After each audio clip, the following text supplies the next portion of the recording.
Gotta love Phil Collins, right? Perfect song.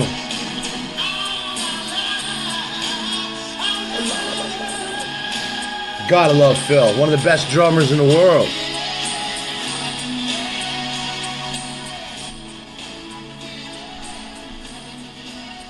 Good evening, everybody. I'm Scott Binsack, CEO and founder of MFA. It is April 1st, 22 days to our March. Looking good. We've had a crazy-ass week. Crazy-ass week. Crazy week. Lots of bombshells. Lots of people doubting that Flynn is seeking protection from prosecution. And I will say that he is seeking immunity from prosecution, and I'm going to explain to you why. And I don't think the general may be as dirty as we may have thought, based on some new information and piecing together some things. And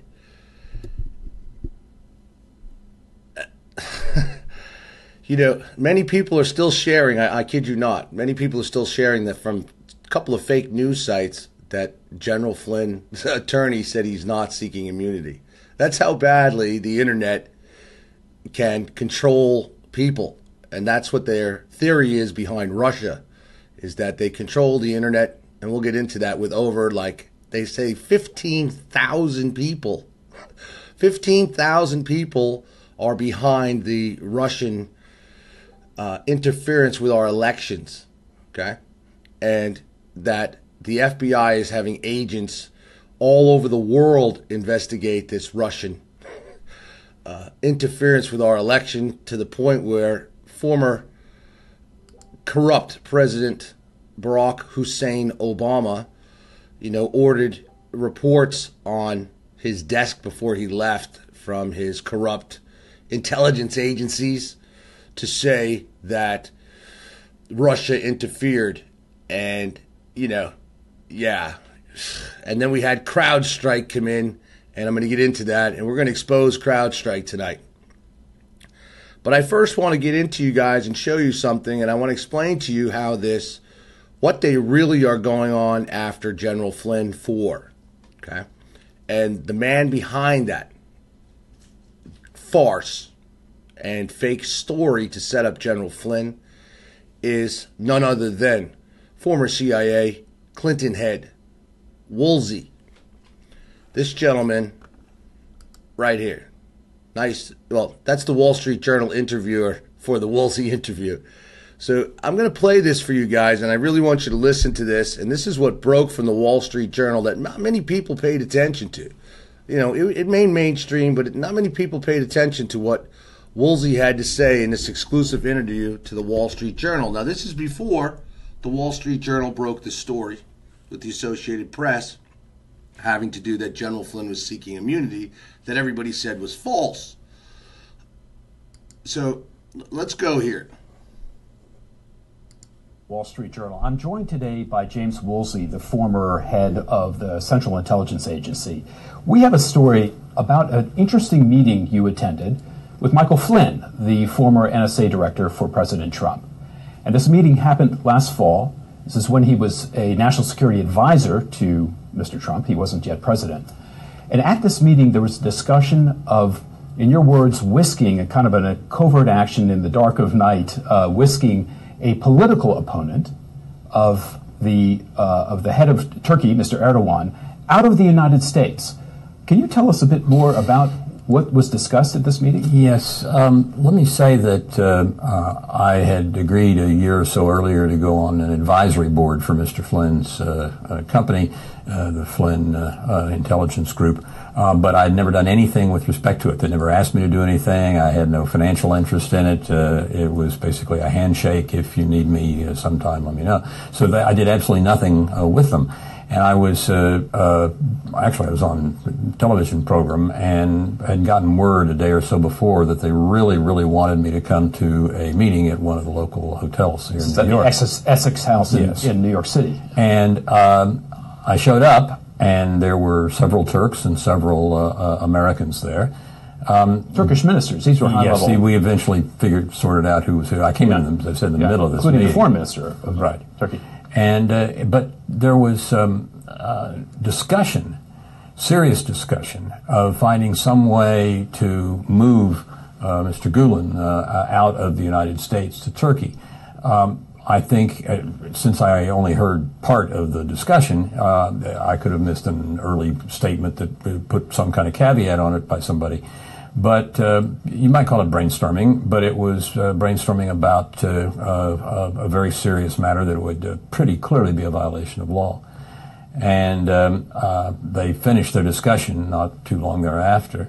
I reported to several people, including through a mutual friend, the vice president's office, Vice President Biden at the time. Mm-hmm. what had transpired. But it was a serious and troubling discussion, but it did not, repeat, not rise to the level of a concrete, in my portion of being in the room, it did not rise to the level of being a specific plan to undertake a felonious act. Right. No details on an effort. Not while I was there. But the idea was to essentially avoid the laborious process of extradition. That seemed to be the main thrust. Yeah. Mr. Gulen, tell us a little bit about him. Fethullah Gulen, he's lived in the United States since 1999, north of Philadelphia in the Poconos Mountain. He has a green card. He's an opponent of Mr. Erdogan. He is now. They were once very close friends. Yeah. And he and Erdogan are very much at odds with one another to the 14th power. Erdogan uses the charge that Gulen launched the coup of last summer as a way of justifying a number of the arrests and so forth he's made. And as far as I know, Gulen not only denies that, but charges Erdogan with improper steps and actions. So it's a very angry relationship. Yeah, and the United States, up until now at least, has said, hands off. We're not going to be extraditing him. That, as far as I know, any opportunities or chances to collect him legally have never materialized. Yeah, and Mr. Flynn's company at the time was doing work that he has, in subsequent disclosures to the Justice Department, said could benefit Turkey. So this appears to have been part of that work. Yes, well, Turkey is a promising country up until the very, very difficult coup last summer. There were a lot of business interests in Turkey. I was there for several months a year or so earlier, and you practically couldn't get through the downtown area. There's so many building cranes. Turkey was a prosperous, moving place. Things have changed to some extent now, but there were a lot of American companies doing business in Turkey. Yeah, so at this meeting, was Mr. Flynn discussing these potentially covert actions as you described them? I don't want to charge that because I don't recall who said what. As I said, I came into this meeting late. I was trying to sort of take the whole thing in. I was mainly struck by the fact that that subject had come up and was being dealt with seriously. But whether or not it was Mike Flynn or one of the other people at the meeting, I don't recall. Yeah, now we should point out that the story, which is on online Wall Street Journal right now, says, quotes a Flynn spokesman as saying that non-judicial physical removal of Mr. Gulen was not discussed. Is that the case? I think it was discussed, but I would not say it was discussed as a concrete, specific proposal.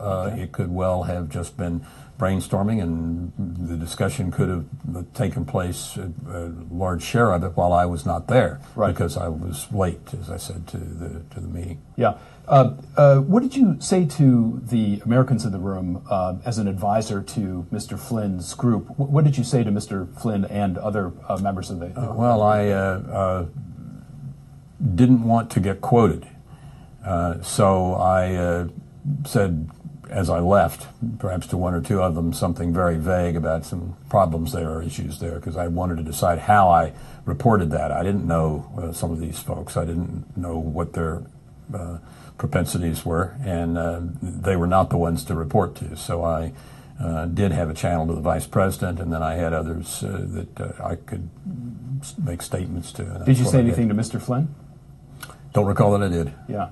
Was there any kind of reaction from Mr. Flynn, positive or negative, to the ideas? Don't recall between him and the people who worked for him or were advisors to him who were there. I don't want to charge any single individual with having said X, because it was 9 months ago, and I'm not sure. Yeah. Now, you were an advisor to the Trump transition committee for a short period of time. Yes, is that right? From very early September before Labor Day to into the period of time just before the election, and then after the election briefly as an advisor on the transition. Right. And why did you choose to terminate that involvement with the Trump? It wasn't producing anything, and the television stations kept carrying me on their chyron as a senior advisor to the Trump transition, and I really wasn't, and I didn't want to fly under false colors, so I just asked them to take that designation off. It wasn't any major policy issue. I was not lobbying for going back and rerunning the election or anything like that. Right. Now, after this conversation that you were part of in the fall about Turkey, did you continue your advisory relationship with the Flynn group? No. He put my name and position in Foreign Agent Registration Act submission that a couple of 3 weeks ago showed up. But one of the Turkish advisors had said to me a day or so after the meeting that General Flynn had said that I reported to him, and he was my boss in the Flynn group, and I told the Turkish gentleman on no uncertain terms I had never worked for Mr. Flynn, and I wasn't going to work for Mr. Flynn, and that was not right. Right, and why did you decide not to work for Mr. Flynn? It never came up. I had no interest in working for him. Did they ever pay you an advisory fee for being part? So you didn't take any money from them? And no equity, no nothing. These advisory boards, unlike a corporate board of directors, these advisory boards, particularly around Washington, lots of people go on them. It's basically, in many cases, a kind of, if you need me, give me a call and we'll see if we can work out some terms for me to help you. Yes. But I had never taken any funds from the Flynn group and never done anything with them. I had never even visited their offices. I didn't know where their offices were. Yeah. We should point out that the FBI right now is investigating the possibility of any connection between members of the Trump campaign and Russia over Russia's interference in the U.S. election. Mr. Flynn's name has come up as one of the people that they might be looking into what contact he did or did not have, and that he stepped down from being the national security advisor to President Trump as a result of not having been forthcoming with Vice President Pence about his contacts with the Russian ambassador. Characterize for me this meeting. When you walked out of the room, did you get a feeling that this was sharp analysis, capable people talking about a real thing that they planned to do, or was it something else? Hard to tell. 6 or 8 people standing around chatting with one another, one saying, I think if we do something, it ought to be like this, and others say, well, maybe like that. It was very casual.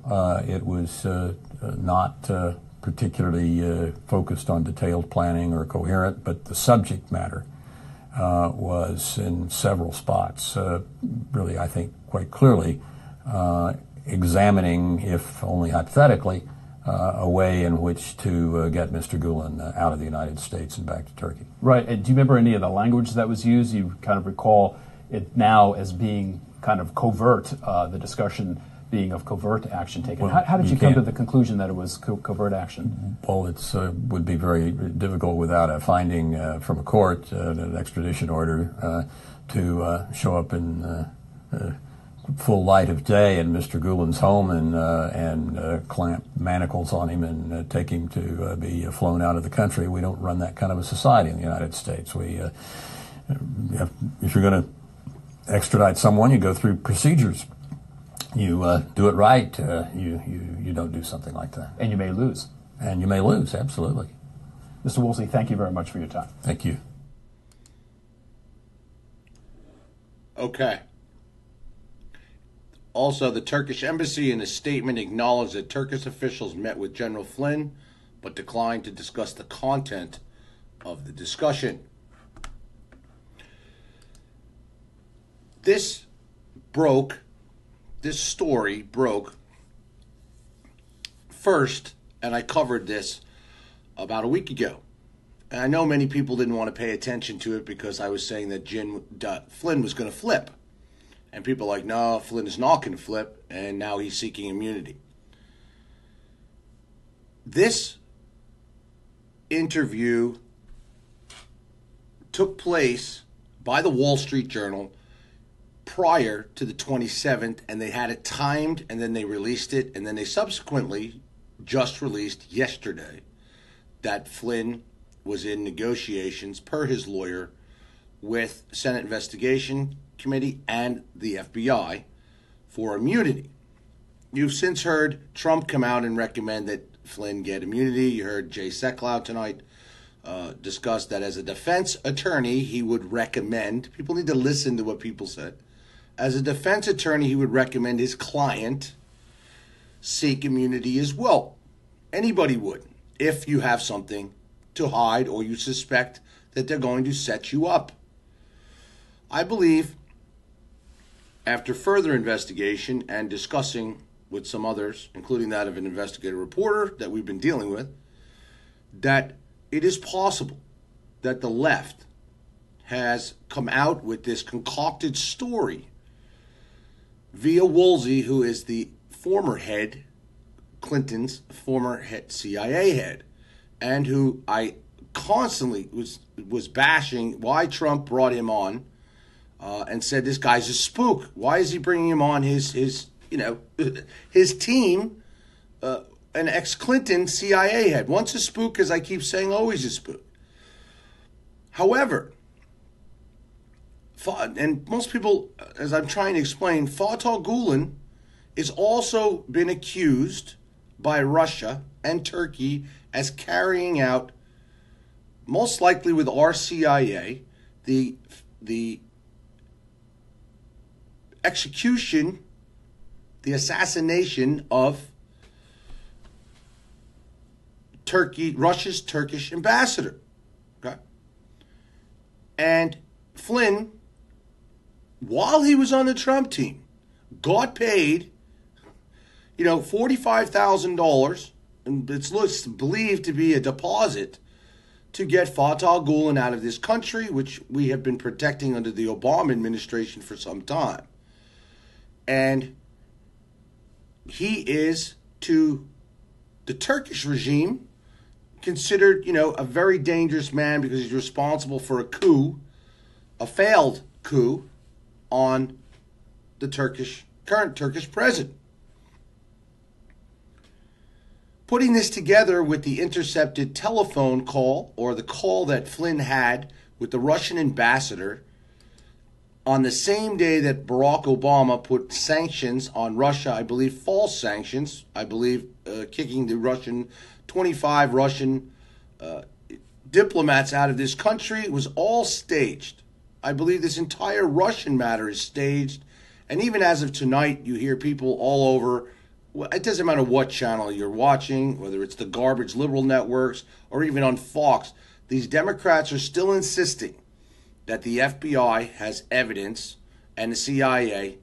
And let's remember the CIA, that's Obama's CIA, that Brennan and Clapper and the NSA have proof that the Russians interfere with our elections. And now the greatest bullshit that they're throwing our way, it happens to be that, they influence millions of Americans to vote for Donald Trump by false news sites and getting into, botting Google, so that when people, Google Trump or, or Hillary Clinton, that it would come up with fake news stories to influence the vote.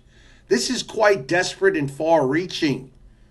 I mean, extremely desperate and far-reaching. And then you see them where Flynn got exposed with Trump, and Trump fired him, and then allegedly it was because he lied to Vice President Pence. I do not believe that story at all. I believe that it came to their attention, the Trump team, after inauguration, that Flynn, and we'll look at Sally Yates, and that's why they want her on before the Senate Investigation Committee, because if you remember, after Flynn got fired, she came forward. She got canned too because she refused to follow Trump's first immigration ban. She came forward and said that she warned the Trump team that Flynn may be open to blackmail from Russia. Okay? This is what she's going to attest to before the Senate. Now, putting all these pieces together, she warns the Trump team that Flynn, and she already knows because she's got information, because the FBI has been, and that means the Department of Justice, has been investigating Flynn for some time. And they have been investigating Flynn for some time. Why? Not just because we all are finding out right now and have been saying that Trump has been investigated and listened to, and his team, for some time, even before he won the elections. Okay? And by Obama. It is definitely by Obama. You will find out it is by Obama. Brennan as the lead and Clapper as the second. Okay? And this is what Nunes has been protecting for some time.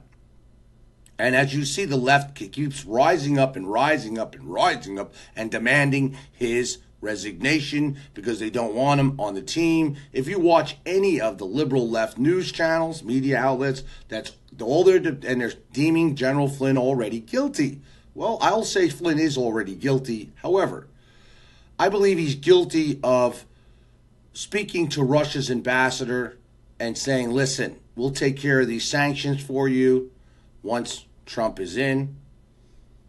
Now, normally that would be okay. In other words, like, okay, don't worry about it. We'll take care of this. But because of this fake Russian scandal and this complete tie that they're trying to do, and now you keep hearing them all the time, every day, all week, that the FBI has proof or is investigating proof that Trump team colluded with Russia to win the election. And they're using this breakdown right here. Hang on. Right here. Let me see if I can make sure it's on the screen the proper way, so everybody can see this. Let me zoom in on this, and then I can run through it with you. They are using this, and I'll show you how they're tying everybody in here. Okay.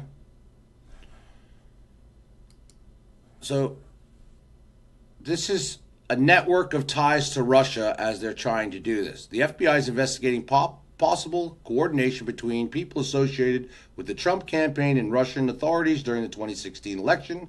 The U.S. intelligence community has said it is confident that the Russian government directed hacking operations and intended to interfere with the U.S. election process. Please read what I'm saying. Listen to what I'm telling you. They are confident.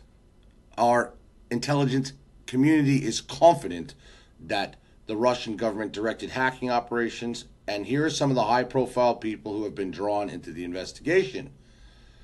We have Donald Trump at the top, then we have Michael Flynn, Jeff Sessions, Carter Page, Jared Kushner, who's tied to Sergei Gorkov, and he's chief of a Russian bank, Vishnakom, which is on the U.S. sanctions list, and then we have Sergei Kislyak, who has been the Russian ambassador that's been everywhere. I mean, he is completely like on the take, this guy. He was not deported either or kicked out of the country, strangely, like the rest of the Russians.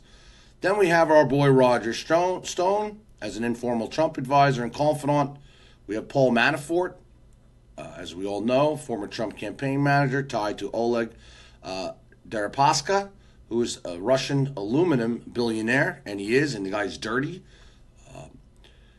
And then we have the connections of Mike Flynn, and as we know, he served as one of Trump's main campaign foreign policy advisors and surrogates after the election, was appointed as White House National Security Advisor. Then we have he resigned 3 weeks into the administration after news reports disclosed that he had spoken with Kislyak in the weeks before Trump took office and had misled Vice President Mike Pence and others about the conversation. We have Jeff Sessions. They even tried to tie, if you remember, Jeff Sessions into Kislyak in July, which Jeff Sessions had every right to be speaking to Kislyak. And they tried to bring this up to stop him, the Democrats, as becoming sworn in as Trump's attorney general. And he said he had not met with Russian officials, meaning in that capacity. And after news of those meetings became public, Sessions recused himself, as you know, from the Justice Department investigation of Russia involvement in the election. More than we can say that prior DOJ, Obama's Department of Justice, Loretta Lynch, did after she met with Bill Clinton on the tarmac. She never recused herself. And you know what? Here's the key I keep trying to tell everybody as we're looking at this. All right, before I go even further into this, here's the key. Where was the Republicans and where were the people demanding, like you see now, the Democrats demanding Nunes step down? You know, you saw them demanding Jeff Sessions, pull himself off, recuse himself off, because they kept demanding and demanding. And I keep saying this: where is the Republican congressmen and senators and even people at that time demanding that Loretta Lynch step down and that she recuse herself? There was a couple little people, but nothing major. And I keep saying this to people. You know, you had 8 years of Barack Obama, you had all these scandals with Hillary Clinton, and no one did anything. Every time Donald Trump does something, they're all over it. They're all over it. They're on it like white on rice. And they continue, and they're trying to force Nunes out, and some are predicting that Nunes this week may fold, because the Republicans do have a history of folding to Democratic pressure. But yet you have a Republican president, a Republican House and Senate, and these people are folding, okay? These people folded on this health care bill, regardless if it was shitty or not. I'm glad they did, but my point is, no one's standing with anybody in these parties because there's no two-party system. I'm telling you, the Republicans are just as dirty, as we all know. Yeah, like cheap suits. Exactly, Eric. Exactly. So now look, we're back here. You got Paul Manafort and we got Roger Stone. And I'm going to be honest with you. My opinion with Roger Stone is I believe, Roger Stone claimed here direct communication with Julian Assange, founder of WikiLeaks. WikiLeaks has since, Julian Assange himself has said there's no ties. He never spoke to Roger Stone. And then later, Roger Stone said the contacts were through a mutual friend and not directly with WikiLeaks. He twice correctly predicted the release of private documents by WikiLeaks. He's known Trump for years and worked as his lawyer in New York. I will say this. I know Roger, met him. He spoke for me in last October thing, did a great speech, wonderful guy. However, I think he stepped in shit in this. And I'm going to say it again. I really believe he stepped in shit, and he's meaningless to this investigation. They're throwing him in the mix because he's tied to Trump. Okay, Manafort is somebody that is going to cause Trump harm. Not deliberately, I don't believe, but Manafort's got a serious past with Russia, and these are now. We're not going to finish. Now we're here into Jared Kushner. We got Jared Kushner has served as the main contact with the foreign officials during Trump's presidential campaign. Kushner also volunteered to answer questions before the Senate Intelligence Committee, as we know, regarding his meetings with Russian officials, including Kislyak, as well as Kushner met with Gorkov at Kislyak's request. Gorkov has close ties with the Putin government, and his bank is under U.S. sanctions, as I said, that were imposed after the Russian takeover of Crimea. I believe this man right here, Kislyak, okay, is working he's like both sides, okay? He's playing both sides here. And I believe he's probably getting paid by the Democrats and the Clintons. He's very close with the Clintons and Obama. And Obama never kicked his ass out of the country when he kicked everybody else out. Kislyak is tight with them heavily. I believe he's also playing a part in this to harm Trump Then we have Carter Page, who's come under fire this entire week. Early in the campaign, Trump called Page a foreign policy advisor, but later said he had been a very low-level member for a short time. Carter Page also met with our man Kislyak during the Republican National Convention in July and traveled to Russia that month. Has had extensive business dealings in Russia, especially with companies in its oil and gas industry. So these connections, I want everybody to see this here. This is what they are piecing together here. Not that anybody here may have done anything wrong. We know Jeff Sessions didn't do shit. Carter Page is saying he didn't do anything. Jared, he shouldn't have met with this. No disrespect. Jared should not have met with Gorkov. But is that wrong? Not really. I mean, for real. Roger Stone, listen, nothing there. Okay. Paul Manafort, as I said, he's got serious ties over into Ukraine and lots of dirt to hide. When Trump found out about all that dirt, he got kicked to the curb too, Paul Manafort. My bottom line here is that Donald Trump didn't really know about, all these serious, these ties here to Russia, but this is how they all break down. And if you were presenting this to a jury, this is why I'm showing you this. If you were presenting this to a grand jury, okay, just as I'm showing it to you, I want you to think about what a grand jury would think about this. And this is how, and I don't believe Donald Trump colluded with any Russians at all. I believe that they found anything that they could, okay, with these individuals to make it look as if Donald Trump and his team colluded with the Russians to fit their Russian story, and that they're adding in the evidence, meaning whether it be faked or just basically propagandized, to make this look as if this is a major. But looking at this, anybody in a grand jury would say, oh, wait, there is possible prima facie case here that they colluded with the Russians. I mean, let's be honest. This is what they're laying out here. This is what they're laying out. And Flynn really fucked himself, because he did. The thing that Flynn has going for him is that they illegally intercepted his wiretap. Okay? And they illegally intercepted his wiretap, so they can't use that evidence against him. They can't use that evidence against him. However, they'll try. And Flynn, I know this for a fact. Now, I'm going to tell you something straight up. As I told you in my car,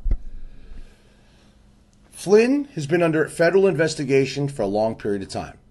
And Flynn is going to get caught up in the Turkey matter and the Russian matter and what he just said to the Russian ambassador on the telephone that they intercepted.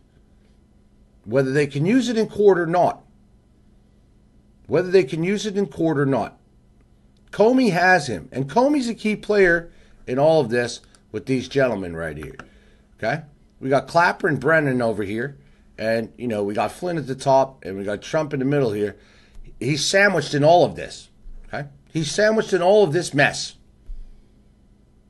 And today, as I said, I think it was a mistake for him to say what he said on Twitter. And as if you looked at any leftist media outlets from CNN, CNBC, everything, it's all over the place. If you Google Flynn, Russia, Trump, they're calling out Trump and Flynn for their comments made during the campaign about Hillary Clinton being granted immunity. And this is what they do. I tried to tell you, this is all coming from David Brock. David Brock and team et al. Sit by and has a team, millions of dollars to spend, putting together all of this fake, well, let's just say propagandized information to throw back against Trump the minute he says something wrong. The minute Trump says something wrong, there they are. Put it together, get it to the news outlets, and sure enough, if you go on many sites and you listen to the news from these assholes, okay, and the corrupt left, they're playing all these things every time Trump said about Hillary Clinton, she shouldn't be president if she's under investigation, or she's asked for immunity, or she's been given immunity. What kind of person? Flynn came out and said, if you're under immunity, that makes you guilty. They're using all this against them. And it's a propagandized war here. They're filling America and the world with this crap. They're using their own words against them. And that's why I don't believe, but I'm telling you, I know why Trump did this. And I know why people want to say the National Enquirer story that I broke, once again, is fake. It is not fake. I'm going to say it again. Fact checkers. Find out if Donald Trump is close with the editor-in-chief, Pecker, of the Enquirer. And see if Donald Trump trusts the Enquirer. He does. The National Enquirer has been known to break some very, very big stories that are very accurate and not, fake news. And the reason why I say that the story was thrown out by the Trump White House, maybe not Trump himself, but the Trump White House, they knew that Flynn was going to be seeking immunity. They know Woolsey had already gone to the CIA, to Biden, and thus Obama back in the time. That information went to Comey. They got that information. They wanted to distance themselves as far as they could, meaning that they deemed somebody within the White House on the Enquirer said that they deemed Flynn a Russian spy. I'm telling you that the FBI is going to deem Flynn a Russian spy. Guaranteed. Well, mark my words. Just watch. They're going to say, and I'm not saying he is. I'm telling you what they're going to come out with. And already Flynn's lawyer has come out, and I said a week before that Flynn was going to flip. The word flip means to talk, where I come from. In the mafia world, flipping means to rat, means to talk. It doesn't matter what he flips on, whether it's, the Democrats or whether it's allegedly lying against Trump or whatever it may be, the guy's flipped. And he's looking for a deal, as you could hear from everywhere. And believe me, many investigative journalists, top people, confirmed with Flynn's lawyer that he's looking for a deal. And when you see them not giving deals, that's when you better worry. Flynn better worry. And if anybody knows anything about the law, as I said today, you're going to see that Flynn, and what I believe is this. Flynn has a lot of dirt on Obama, okay? He has a lot of dirt on Obama. Obama hates him, and I believe that's why they were listening to Flynn's conversations. I believe they wanted to set up Flynn, okay? And like I said, so what if he talked on the telephone after Trump was, right before inauguration, and he spoke to the Russian ambassador and said, hey, listen, when Trump gets in, we'll talk about that. Trump wants to have a good relationship with Russia. Tell Putin, we want a good relationship. We're going to release these sanctions that we believe. And how the left is tying this together, to which Trump, if you remember, at that time, and I kept saying we all did, that we believed that Trump should have a good relationship. I still believe Trump should have a good relationship with Putin. And at the moment, we do not. And it's getting worse by the day with Russia. And now you even have Putin coming out saying he's going to expose Obama's lies, looking like he's also, this is helping Trump as well. So this is all not following into, and I'm going to go back again. This whole breakdown is not good in the eyes. This breakdown right here is not good when you look at this. Is it all a bunch of BS? Yes, but you have to remember, all they need to do is prove one thing of collusion, or what they claim is collusion, for this to go to a grand jury and a special prosecutor. You have Jeff Sessions that has nothing to do with this because he's had to recuse himself, and the left made sure of that. And I believe he did the right thing now, believe it or not, because it would have looked very bad if he would have stuck himself in there. All right? And you got Flynn. And I'm telling you, Flynn, they got so much shit on Flynn, the FBI does. And I don't care what anybody says. You do not go and ask for immunity. I could get, and I understand, but you do not see Manafort or Stone or any of these let's see. We have Manafort that said he would testify freely. We have Roger Stone that said he would testify freely. We have Carter Page who said he would testify freely. The only one we have not wanting to testify freely is Flynn. So,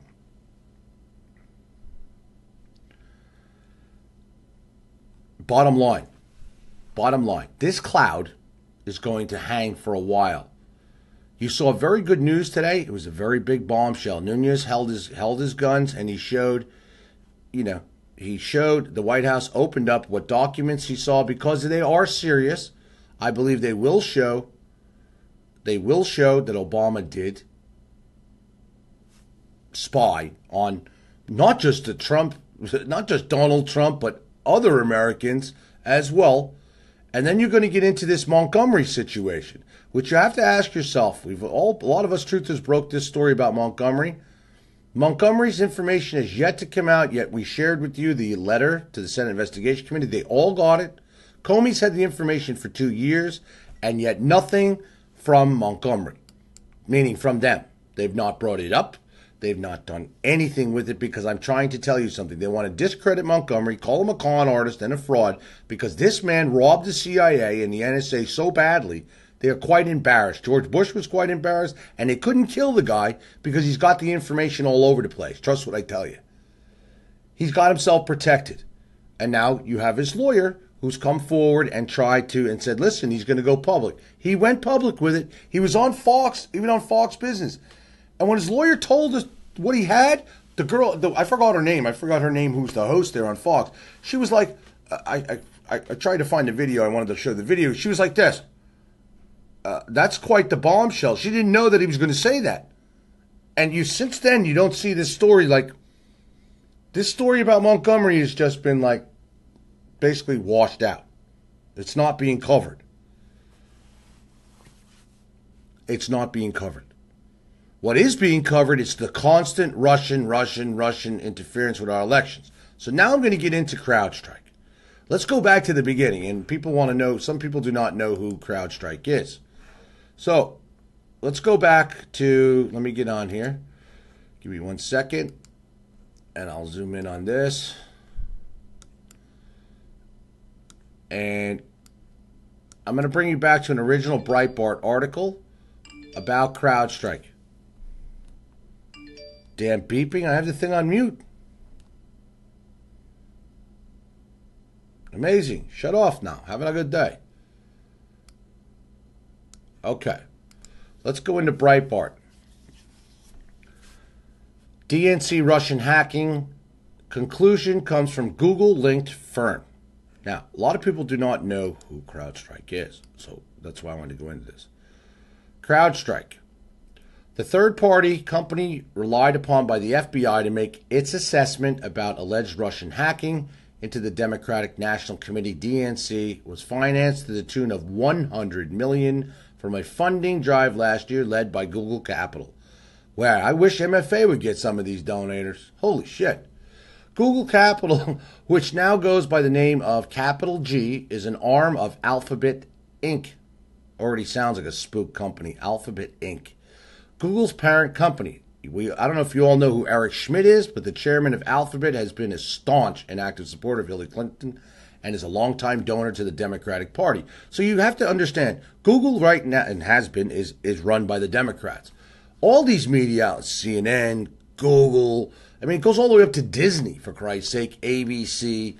On Thursday, a senior law enforcement official told CNN that the DNC rebuffed the agency's request to physically examine its computer servers after the alleged hacking. Instead, the FBI relied on CrowdStrike's assessment that the servers right here, listen to what I'm showing you right here. Instead, the FBI relied on CrowdStrike's assessment that the servers had most likely been hacked by Russian agents. Okay? Already.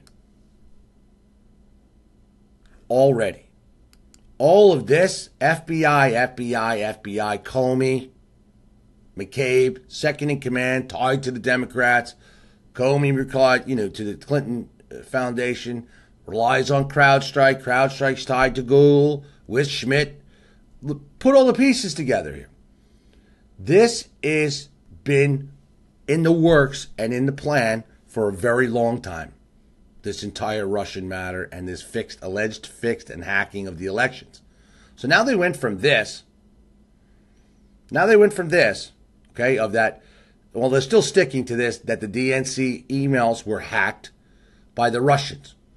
when in fact Julian Assange has tossed that out, Putin has tossed that out, and half of this country that's got any logic has thrown this out because we know Seth Rich from the DNC was a main leaker to WikiLeaks before this, and he was murdered for this he's on the Clinton blood trail. Trust what I tell you. But, that strange list of people that have been dying since Bill Clinton's younger age, and it keeps going. Our count is up to 70. I've been working on a story for months now about what I call the Clinton blood trail exposed. And I'm going to be doing that show and showing you all, and it's all going to be in our new news blog as well. A lot of work been going into that. There's a lot of ties. There's a lot of bodies behind the Clintons. And I believe the CIA is clearly behind that at this point, it has been for a while. So in this article with CrowdStrike, now this is the older one, okay?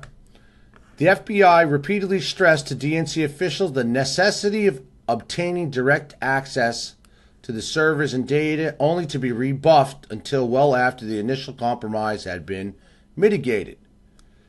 CNN quoted the senior law enforcement official as saying, this left the FBI no choice but to rely upon third-party information. So the FBI relied upon third-party information to say that the Russians hacked the DNC.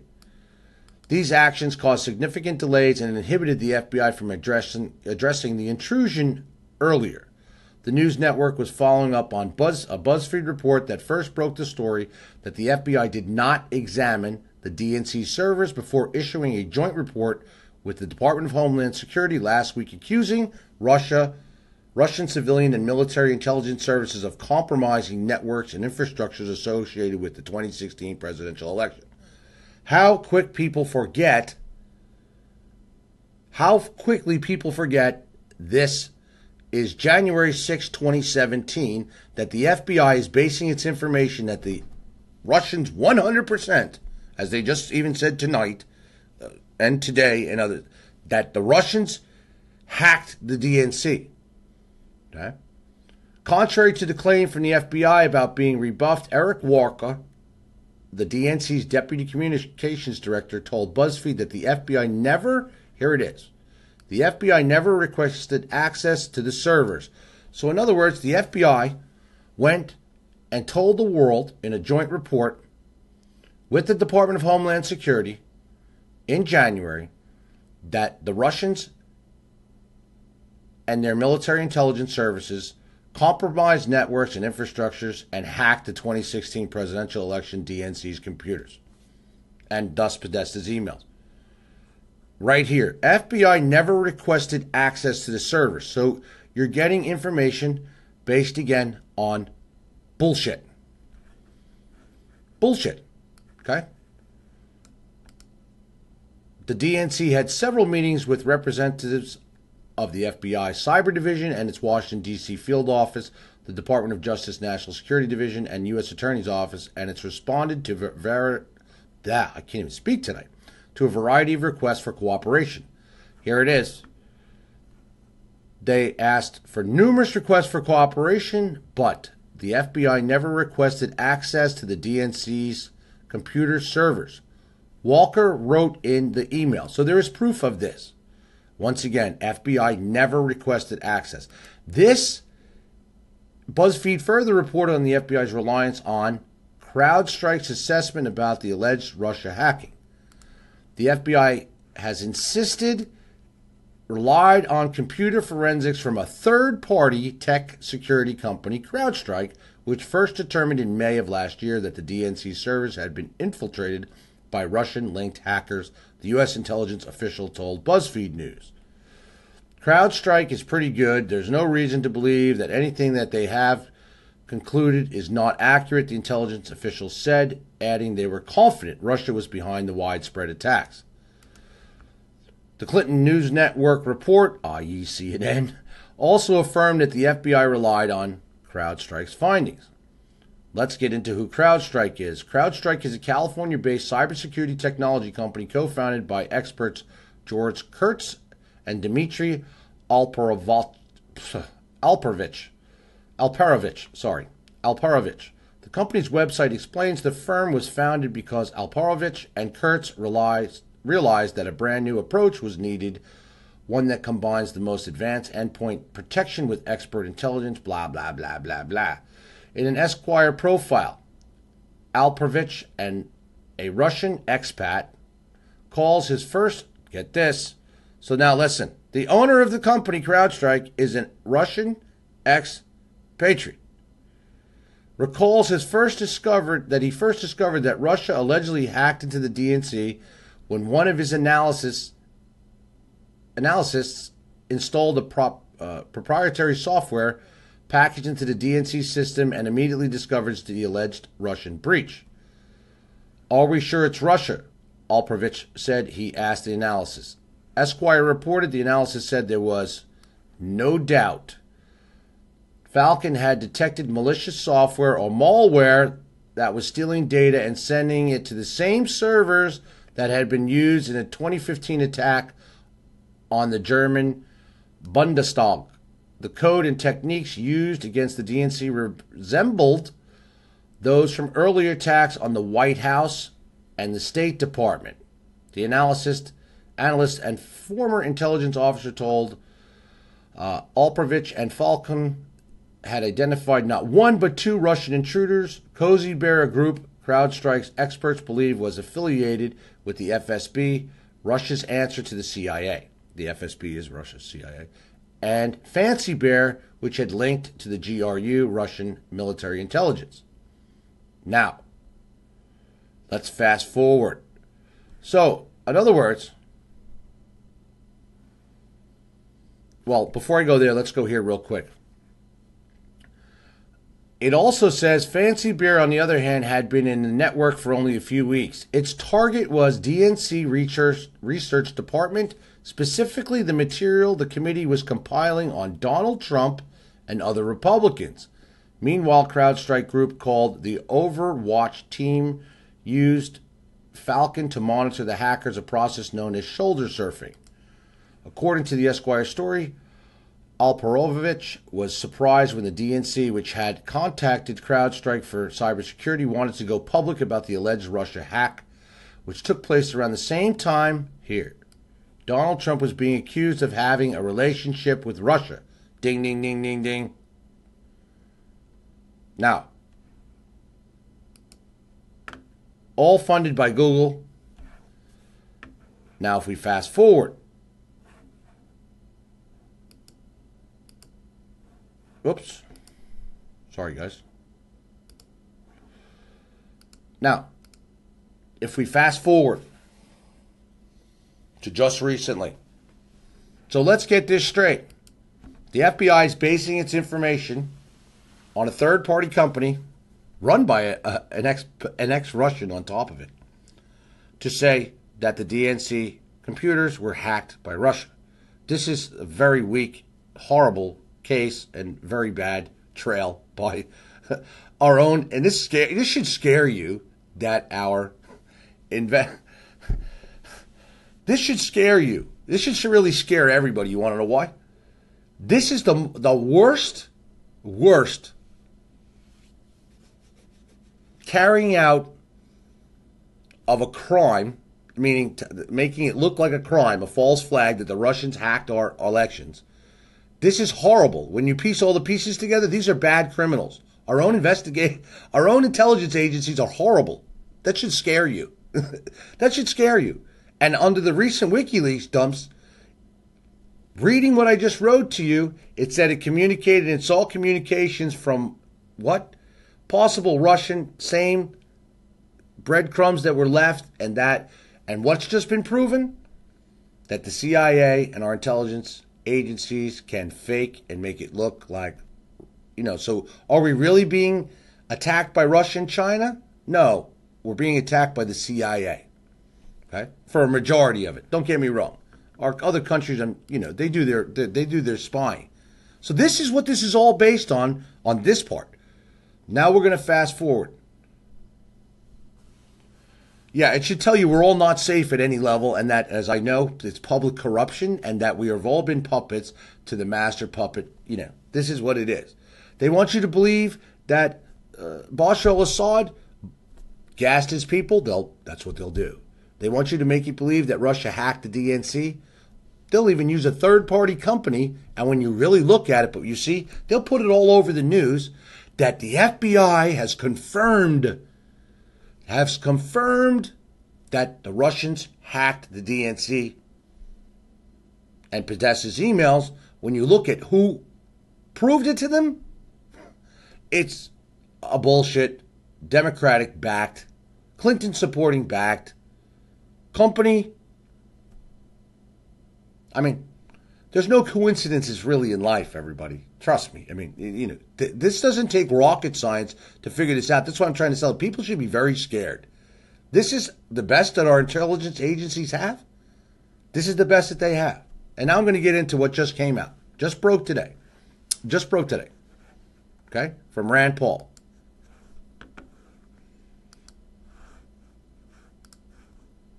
Let me get you in there.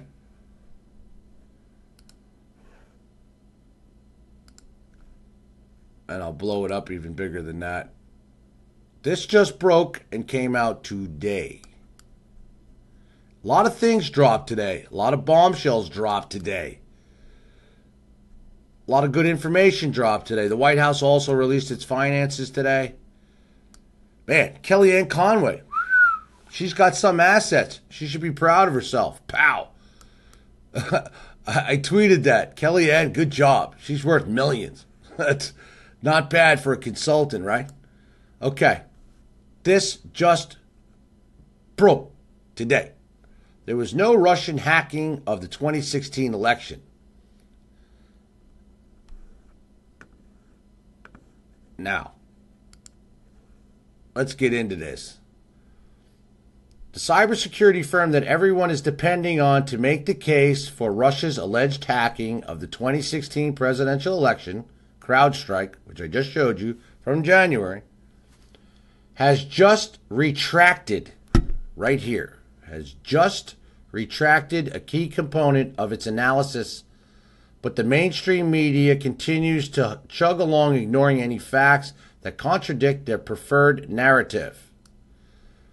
They just retracted a key component of its analysis that I just went over with you. As Voice of America, hardly any instrument of Russian propaganda, reports, U.S. cybersecurity firm CrowdStrike has revised and retracted statements it used to buttress claims of Russian hacking during last year's American presidential election campaign. The shift followed a VOA report that the company misrepresented data published by an influential British think tank.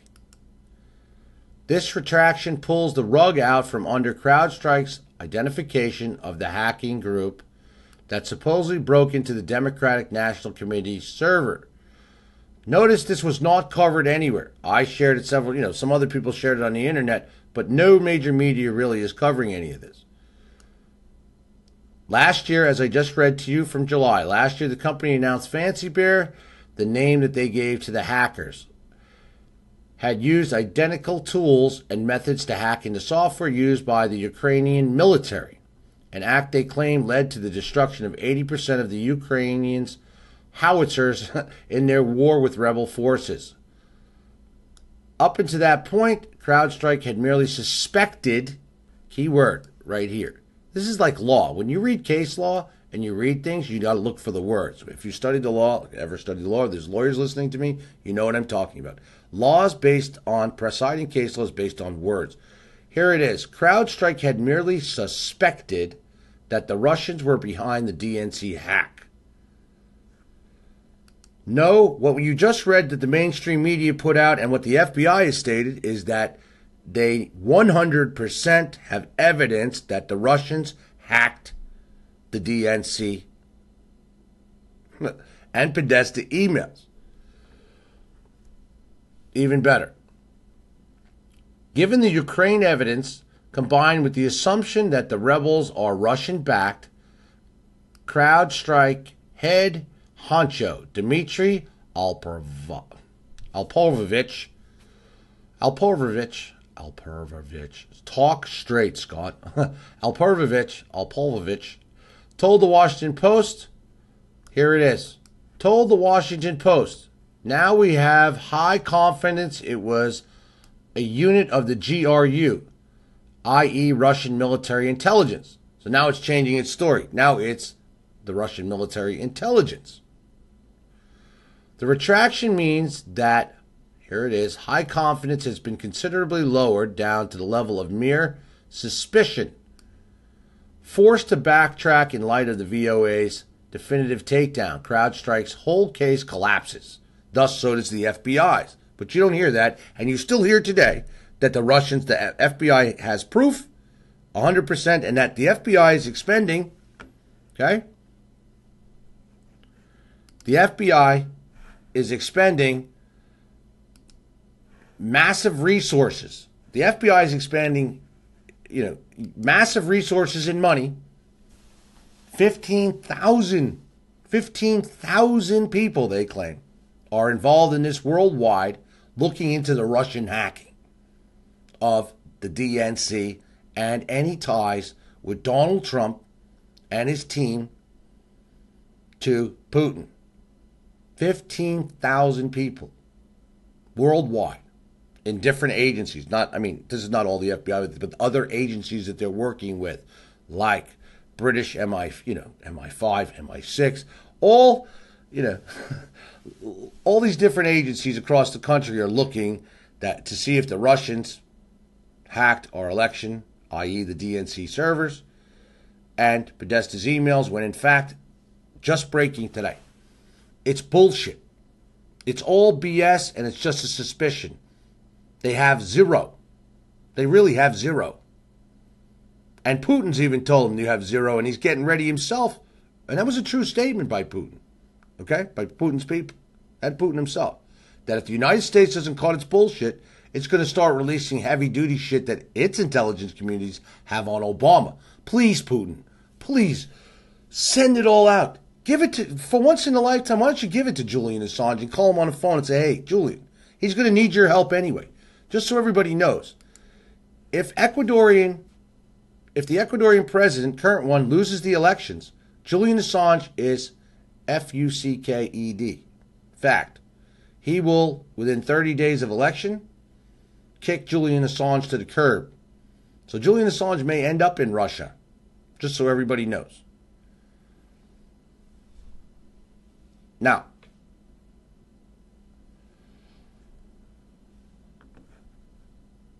so the entire Russian hacking, right before everybody's eyes, but the media is not showing you this, the evidence is BS. There's nothing there. So anything that they relied on came from third party, this is a fucking mess. This is a mess.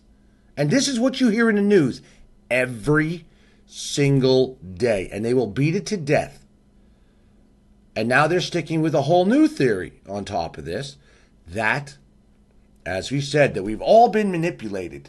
We've all been manipulated by fake news.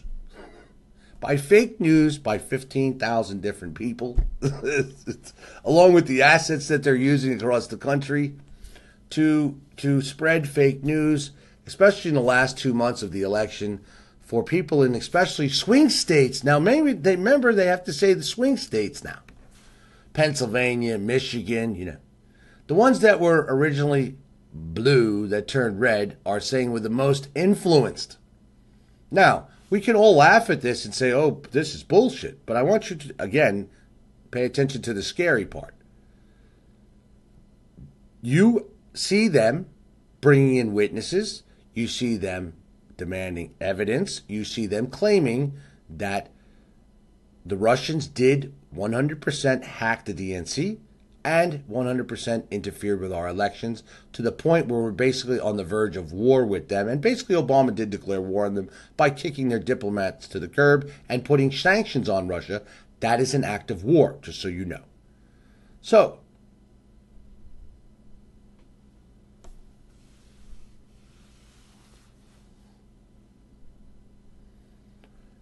point being, there's nothing here. And that's why you should be scared, because they want you to believe that there is, and there's not.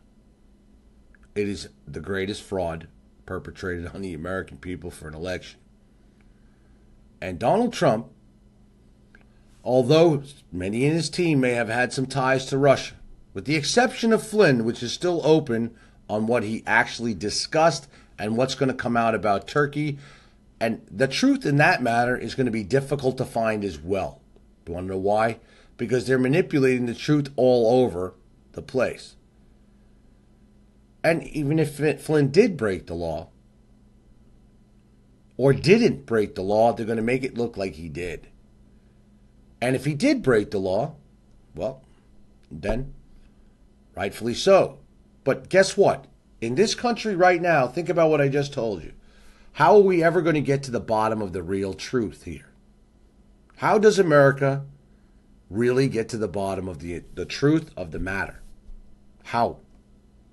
When you have corrupt senators, congressmen, head of the FBI, still people within, we'll only say probably there's only a couple left in the Department of Justice, but we'll still say the NSA, CIA, loaded with Obama holdovers. We have this Obama running the shadow government from a beach in Tahiti at a key point in time. Why isn't Obama being called to the Senate Investigation Committee? Ask yourself that question.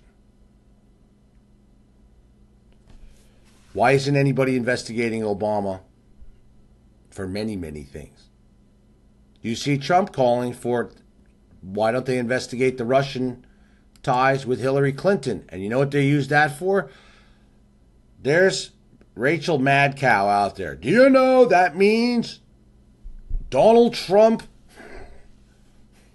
God bless it, that Rachel Mad Cow is saying that Donald Trump said that he is in such dire straits and knows he's going to be impeached that he had to make and reach back to use the Hillary card as a distraction. That's what she said. Now, 95% is corrupt. Yeah. I'm not laughing at it. I hate corruption, as you all know, and it's been my mission to fight corruption. And at the end of this show, I'm going to share a personal bombshell with you that I want to share and explain some things to you. When did Donald say that? When did Donald say what? Yes, Rachel Maddow's a nut, okay? Total nut. Total nut. Total embarrassment with Donald Trump's taxes. Let's even look, but so bottom line, let's close out with CrowdStrike here, that there's,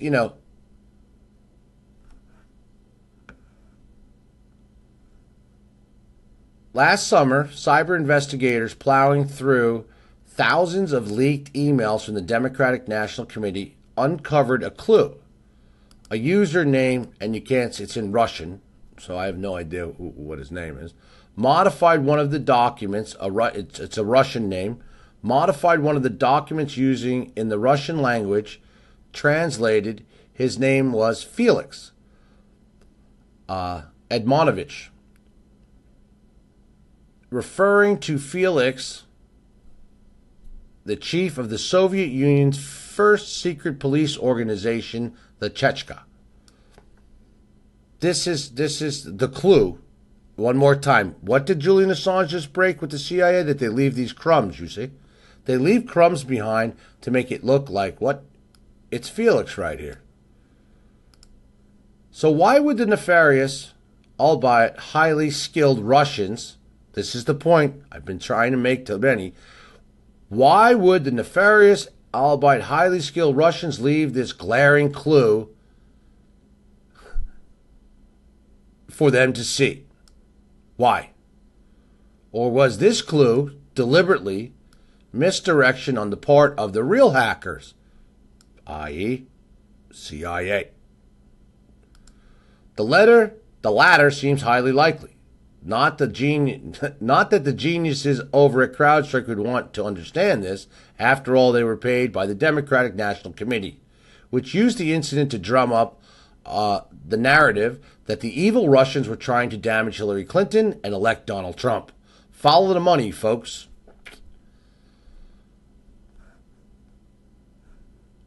Unbelievable. And if you follow the money, Alperovich's position with the Atlantic Council, an organization that is audaciously trying to launch another Cold War with Moscow. Get where this is going. You have Russians even setting up Russians, and the Democrats are working with the other set of Russians to create another Cold War, and they want war with Russia anyway.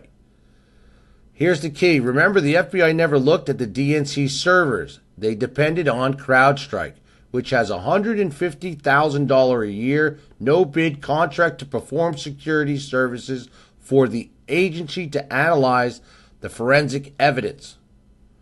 Sean Henry, CrowdStrike's CSO and head of CrowdStrike Services, is a former assistant executive director of the FBI. Pow! As a matter of law, that is a major conflict of interest.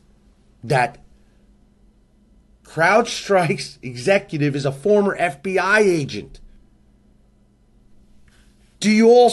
I mean, this is huge. What they just broke today. You don't even. This just came out. This is really just coming out today. And CrowdStrike sort of got thrown under the rug. And the FBI has a contract with them to use CrowdStrike to look and do their computer forensics. And this is who they're relying on to say that the Russians... Now, Mark, listen to what I'm telling you now. If this had to go before a grand jury, or who's it going before? The Senate Investigation Committee. And they believing what CrowdStrike is telling them, and thus the FBI is telling them. Also backed CrowdStrike by the Democratic National Convention.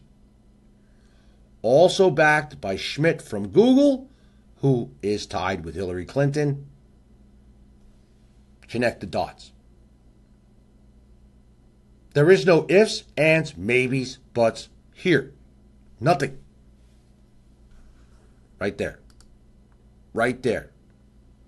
Remember, the FBI never looked at the DNC servers. They depended on CrowdStrike. Right there. Another leg of the Russian conspiracy theory is the dirty dossier. Compiled by this guy's the best guy, and this is the guy who's come out in the most latest, MI6 agent Christopher Steele. Christopher Steele is so dirty that I think MI6 kicked him to the curb with his shoe phone with Agent 99. Okay? And get smart. This guy makes 007.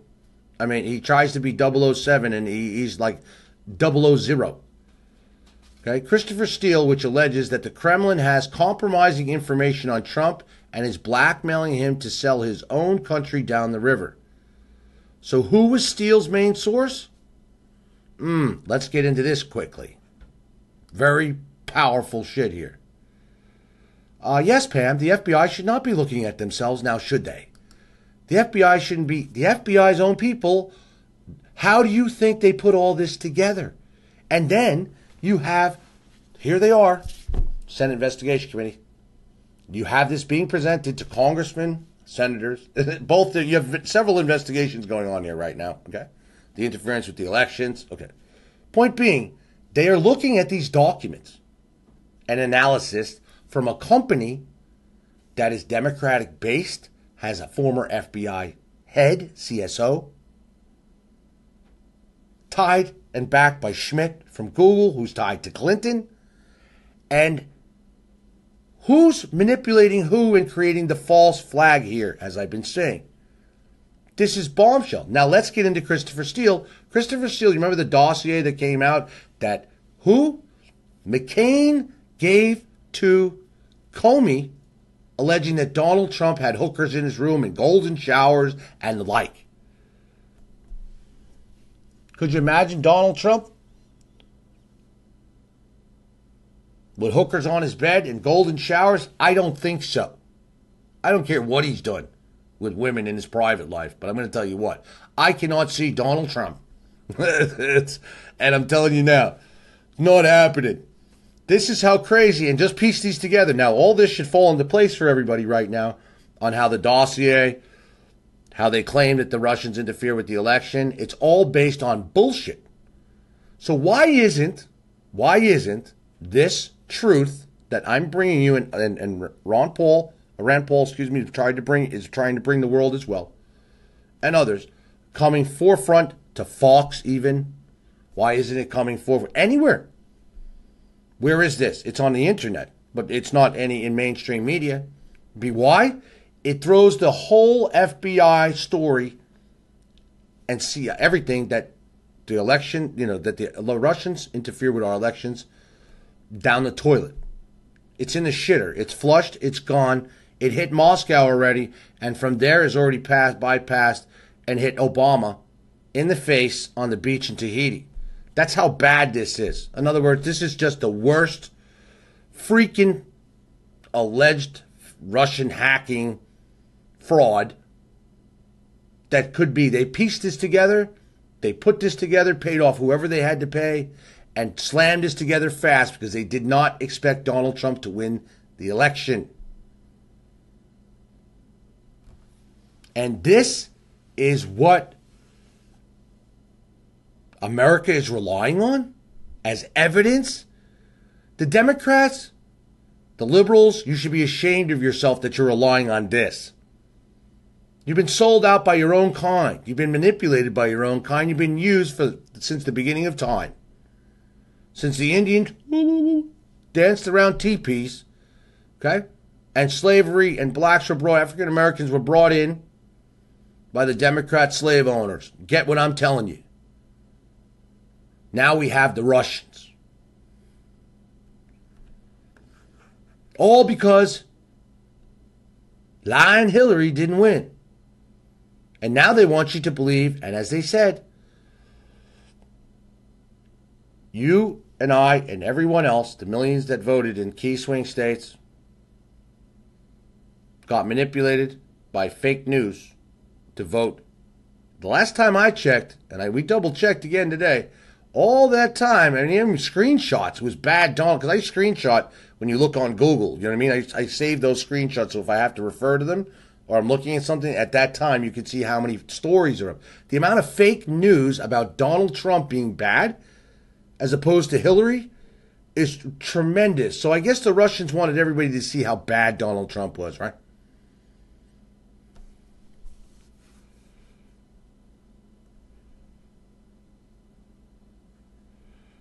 This makes America look weak, and this is why Putin is saying, for real? This is what I'm telling you. This is what Putin says. This is the best you got. You want to keep saying that we hacked your elections? You want to kick our diplomats to the curb? Now, don't get me wrong. Russia's our enemy, okay? But at the same time, we got to live in the world in the same place. And yes, we spy on them. They spy on us. Chinese spy on us. We spy on them. But when you start calling out a country for interfering, and just what? Guess what? We've been calling out that Russia's been interfering in the Paris elections. Well, guess what? They just came out and said there's no such thing. Just so you all know that. I don't know if my team shared that on the wall. I don't know if they did, but if they did not, I'll share that story for you.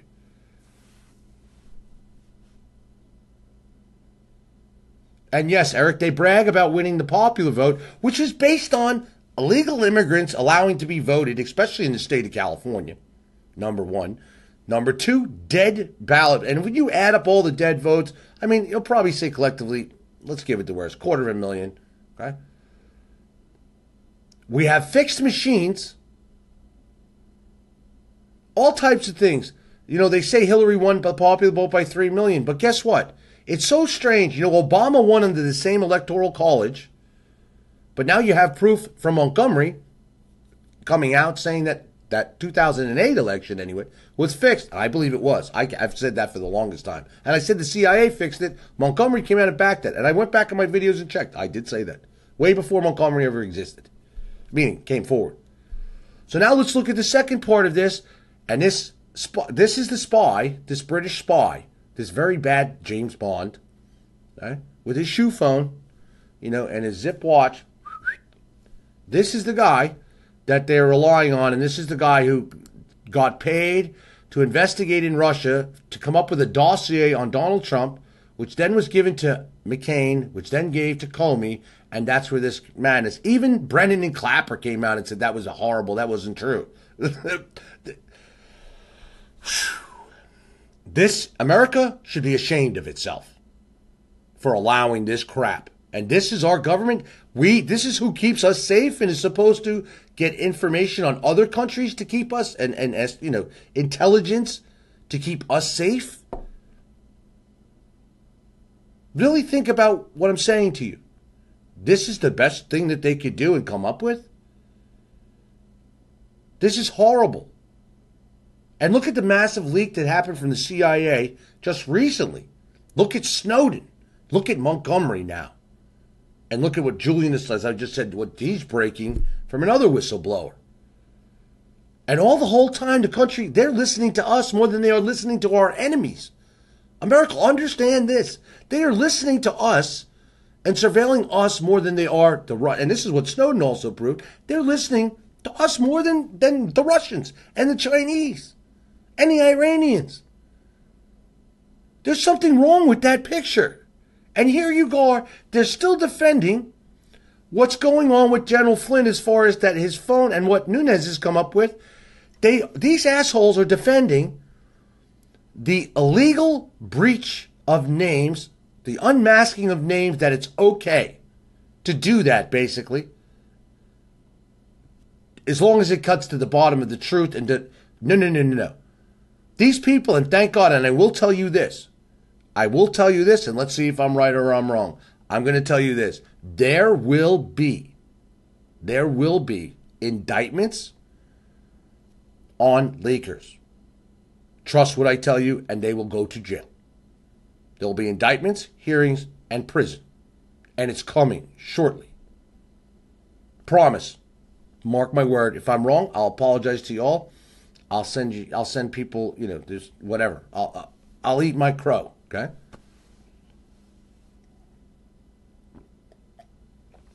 So, wait, we got to finish with the with our great spy here. So this is very important.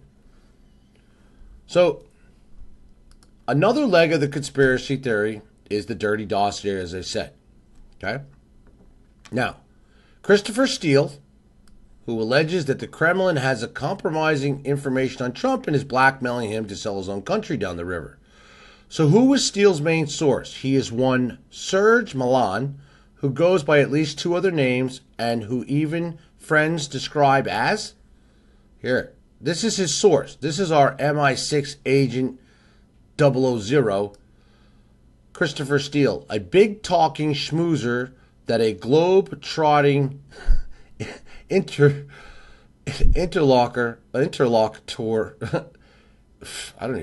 interlocutor, they say he's a self-promoter with a knack of getting himself on television.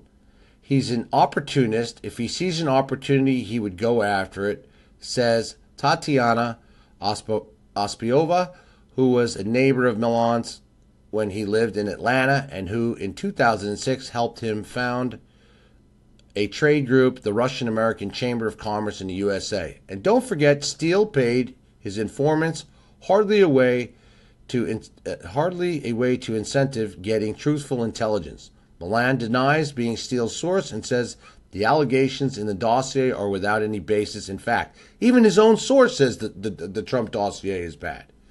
So here it is. So if CrowdStrike's analysis of the alleged hacking of the DNC is collapsing, why aren't we reading about it in the mainstream media? And why? Because the media is no longer serving the interest of its readers. It has become the opposition party intent on discrediting and overthrowing Trump's presidency. It is, as Trump puts it, fake news. And so, we are forced to witness the fraud of the House Intelligence Committee conducting hearings which are predicated on the assumption that has no basis on what? Reality. and has already been debunked. Indeed, Democratic Party politicians and the anti-Trump wing of the GOP, represented by who? John McCain and Lindsey Graham, have invested all their political capital in an obsessive anti-Russian campaign, the goal of which is to make any rapprochement between the United States and Russia impossible. A fraud is being perpetrated in order to achieve certain geopolitical ends. This is the historical precedent for this. And I'm going to give you read this example because this is a very good example of what we're happening right now. In the summer of 1964, the U.S. media reported that North Vietnamese forces had attacked an American destroyer, the USS Maddox, in international waters off the coast of North Vietnam. Those of you from that era should remember this. On the front page of the Washington Post, a headline screamed, "America planes hit North Vietnam after second attack on our destroyers. Move taken to halt new aggression." Except it wasn't true. There had been no attack. Bad weather and inexperienced sonar technicians had mistaken phantom targets for North Vietnamese attackers. The Maddox had suffered no damage. The attack never occurred. Here it is. This didn't stop corrupt Lyndon B. Johnson from going on national television and citing the attack as a pretext for escalating the war and then going to Congress asking for passage of a resolution authorizing all necessary action to protect our armed forces and assist nations covered by the SEATO Treaty, what became known as the Gulf of Tonkin Resolution, passed the Senate with only 2 dissenting votes. The vote was unanimous in the House. Thus, a nation was led down the path of escalating a disastrous war on the strength of a lie. And this is what Kennedy was already planning before he was assassinated, which Johnson participated in and allowed to take place to keep us in, it's right here, to keep us in the war with Vietnam. All faked, just so you all know. All faked. Thus, the Russian hacking narrative, which all too many Democrats and a few Republicans are calling an act of war, is just such a lie.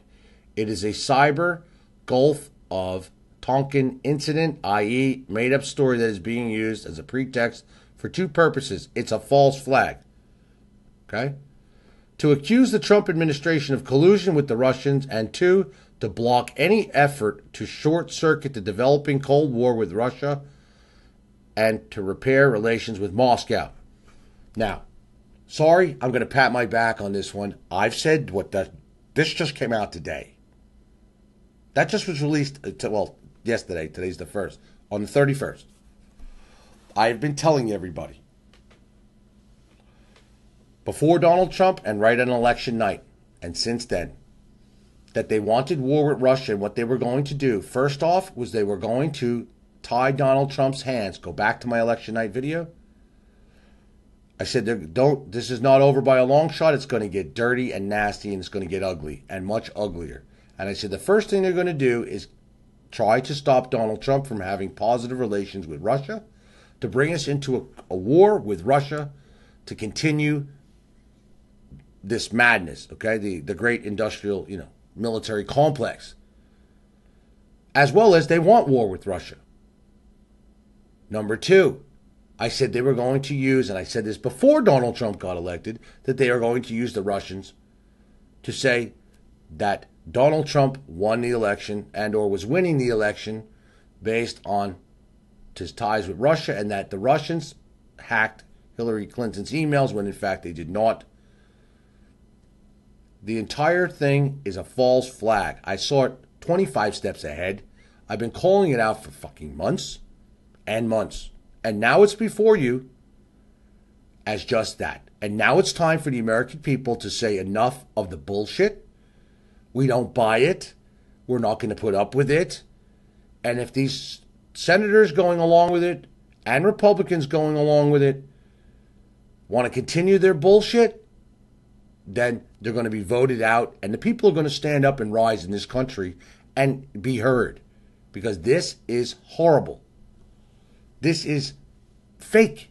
The whole thing is fake. All fake. And all the evidence is really there. And you know what? It doesn't take a lot of common sense to put all these pieces together to get to this bottom line truth right here. The media has lost all sense of reality in this matter. They are just, people are not sleeping at night over this. You see CNN and you see CNBC and Mad Cow and the rest of them and Morning Joe. Oh, whoa, the Russians did it. We know that they hacked the election. You got congressmen up there. Even Republican congressmen are convinced, and the ones that aren't participating in this great fraud, they are convinced by our fake FBI, and that's what I call them. They're fake. Because you know what? They're fake. This is fake. Our great FBI even has them convinced that the Russians interfere with our elections and hacked the DNC. And now they have them convinced in the Senate Investigation Committee that they manipulated the internet to get people to influence the vote. And that's why Hillary Clinton lost. More so again to say that Donald Trump's illegitimate and that, guess what? Has anybody asked themselves this question yet? When they come to the result, the final result, and they're already telling you where it's going, and that they've already said 100% the Russians did hack the DNC, number one, to help Donald Trump and to mislead Americans, and number two now, that they manipulated the internet and fake news, thus via fake news, to manipulate 61 plus million Americans. So let's cut out those. Let's just cut out and put in the swing states to vote for Donald Trump. What do you think? And now, the third piece, the only missing piece left, is to prove the collusion with Trump. And then they have all three pieces in place to do what? I'm asking you all, what do you think when all three of these pieces fall in together? Okay? What do you think they're going to recommend that they do? And how does Donald Trump fight a Senate investigation committee that comes up and says, and or a special prosecutor if it gets to that point or before, and I believe that they're going to get there, falsely, what do you think that they're going to tell the world and America has to be done, and what about Donald Trump's presidency? One, they're going to try to impeach Trump and or force him to resign as an illegitimate president and or say we need new elections. Okay? And or combination of everything. People have to ask themselves. So they already confirmed the fake two phases. The DNC hack, they're confirming based on bullshit like I just told you from CrowdStrike. Number two, they have confirmed and just said that they have information to confirm that Russia manipulated the internet to influence you and I. So phase two is done. Now we're into phase three, and we're not even into the first 100 days of Donald Trump's presidency. Now we have phase three. And phase three is to prove the collusion, and all they need is one. All they need is one. And you ask how to stop this?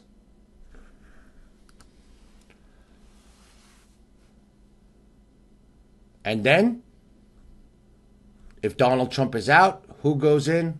Pence. And then Ryan. And if America allows this to continue right now, if everybody does not unite in this, and I mean seriously unite like the left is, and I keep saying it over and over and over again, you are going to see a very bad outcome based on a farce, based on fake, false Russian interference in our elections. And the only people that can blame themselves for this, and who you can blame, is the American people. Because if you allow this to happen, Donald Trump became president for a reason. And I fully believe God's hand was in that entire matter because he was not supposed to be president. And I know people say God will take care of this. No. God helps those who help themselves. Just like if people went out and voted for Trump. Well, this people in this country must unify and help itself as a country. Let's just forget even Donald Trump exists. When is America going to unify itself for decent principles and values and the truth again? That's what it needs. Or are you going to allow globalists, New World Order, psychotic, people, players, corrupt individuals and organizations to run your country? Because if someone doesn't stop them, there's going to be nothing left here that you want to call a democratic republic. And I don't mean democratic as far as the Dems. I mean as democrat, as society.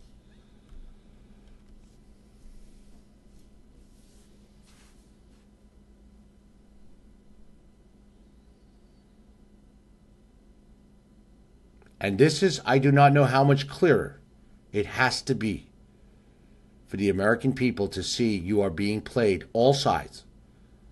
All sides. And then you have an FBI director, and listen, you have an FBI director who's on crack. When I say that, what I mean by that, I don't mean physical crack. I mean he's like up there as if he's king. As if he's, listen, I'm not going anywhere. This is this is that. And he's not. Until. And whoever, I keep saying this, whoever told Donald Trump to keep, or not at the time he got inaugurated, convinced him that James Comey was okay to keep on. That is the real deep person around Trump.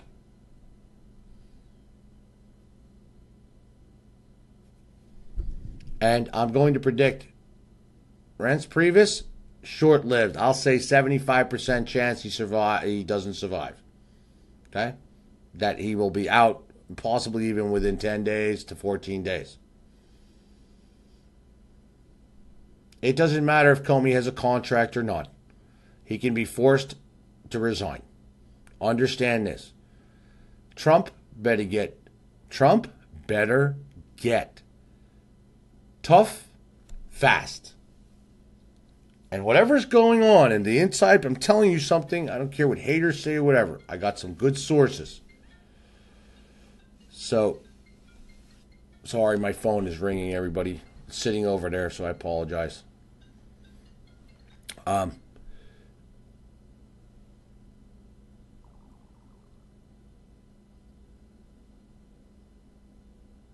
Trump needs to stop. He has common sense. This man did not have to be president. This man did not have to put his life on hold. Everything he achieved, he did this for the American people. He's a people's president. And if the people, if we let him down, and or vice versa, and we don't keep him reminded that he's not a politician, that he is one of us, and if he sits and drains in that swamp and sinks in that swamp, America must understand that this is the truth before you.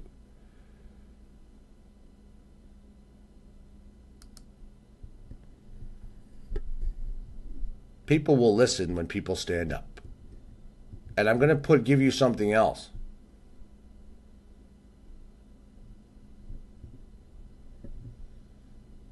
Mike, I don't care what Alex Jones talked about. I'm pretty much sure that you're a troll, probably. So, I don't care what Alex Jones talks about. I do not care. Bottom line. I don't care. And then I'm going to say something even about Roger Stone. Roger Stone got himself in this fucking mess. Now that he's going before Congress, for the Senate investigation, he thinks this is grand because he's got nothing to offer. He got nothing to worry about. Because it's BS. He's got nothing to hide. They're turning Roger into a superstar and he's playing it up all in that. He's got nothing to hide. And he never talked to WikiLeaks. Julian Assange even confirmed that. Okay? And I said it then. I said it then. And it's nothing against you, Roger, but you know what? You played this up to bullshit.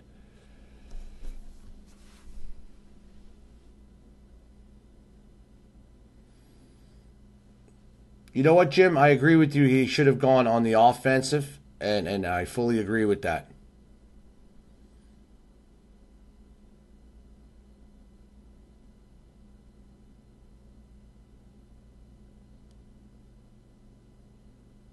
I know, Roger, but I'm telling you now. Roger didn't talk to WikiLeaks like he claimed, and then he backtracked. And now he's got himself tied up in this Senate investigation hearing, and, not good. Not good. I mean, it's not going to do anything. Oh, sorry, Mike. My bad, brother. I apologize. If I'm wrong, I'll apologize. So I apologize. We're talking about 9/11. Sorry.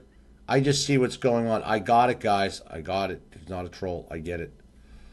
Okay? Donald Trump has to stand up. But the people have to stand up in this country for this country. It's not up to just Donald Trump.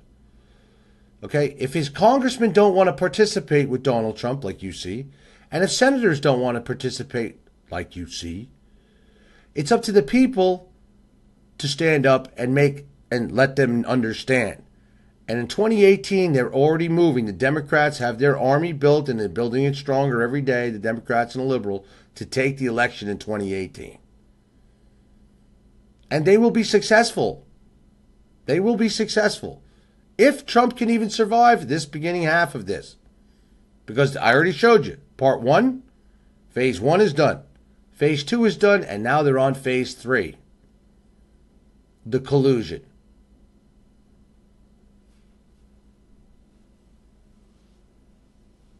Thank you, Stacy.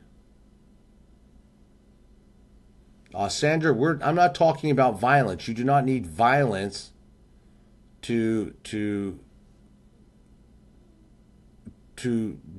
any of this. You don't need violence. There's no need for violence. Masses. People in masses.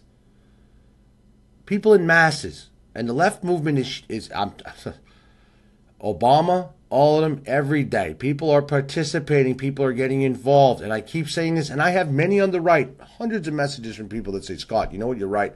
I don't know how come people don't get it. What's it going to take? And you hear people go, well, if Donald Trump's impeached, then we'll stand up and we'll fight. How about we stop that from happening? How about we stop that and call these people out for what they really are and expose the truth? Okay? And when people start by hundreds of thousands, like they have on the left, and even millions, start to make noise and start to push it out all over the internet that's positive and putting the truth out there and making a difference, it changes how it all goes. And now they're cutting off social media from Donald Trump slowly, and anyone who's speaking out positive about him and to help him and get the true news out there. So you all have to remember, everybody needs to participate to help all of us together, unify, to do this, to help one another. Because censorship is in full swing, and they're trying to stop that reach of even Donald Trump and his millions, the most person with the money, most followers on the internet.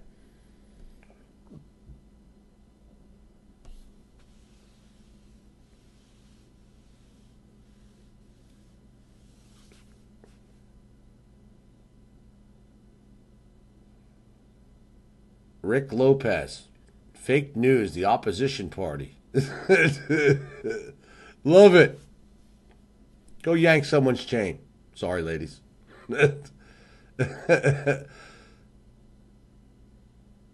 Just saying. These people are crazy. Now, yes, Michael, they are blocking and trying to stop on Facebook.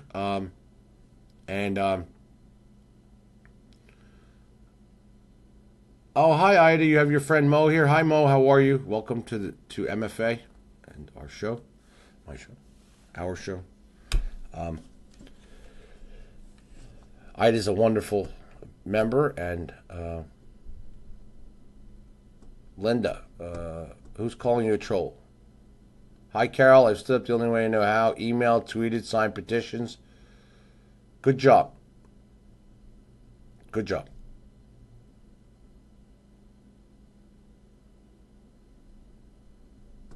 I don't know. Michael, I'm trying to read the end of the thing. So I'll take some questions now, but... Hi, Mo. How are you? Lisa Fazio, Linda's not a troll. Got it. Yes, Samantha, you got to love some of these trolls. I got it. I got it. Gotta love the haters. Oh, I cannot wait. Oh, I just can't wait. Something big is coming. There is a big bombshell coming for the incredible fake, false report that was filed by a key hater to the Secret Service and then put public in other places about me and allegedly our underground wanting to assassinate President Obama.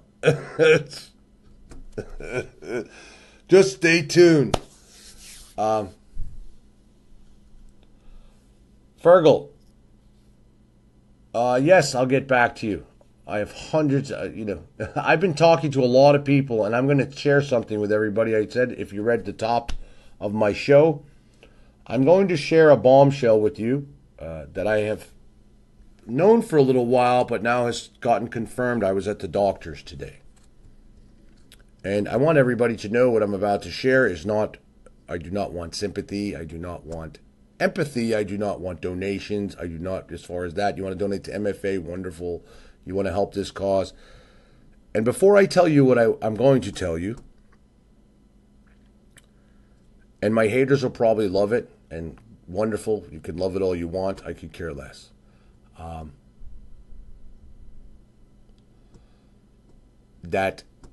I want to say something. My goal with MFA has been to truly have chapters across this country, and I'm going to be pushing that up, and a board of directors across this country, and to make this organization something to be here long before and long after I'm gone. Okay?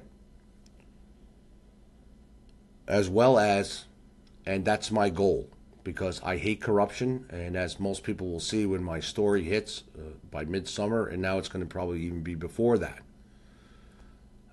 I was a victim of public corruption, and I hate it.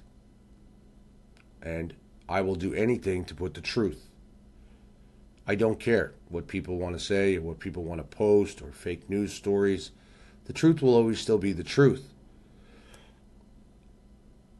And our country is and being a victim of the justice system that is broken, busted, and corrupt, as many have been in this country, and as you see, even the president getting the judiciary to rule against him with far-reaching, right against, it doesn't matter what pressure the public puts on them, it doesn't matter, the corrupt are the corrupt. And they will not stop until they are brought and exposed.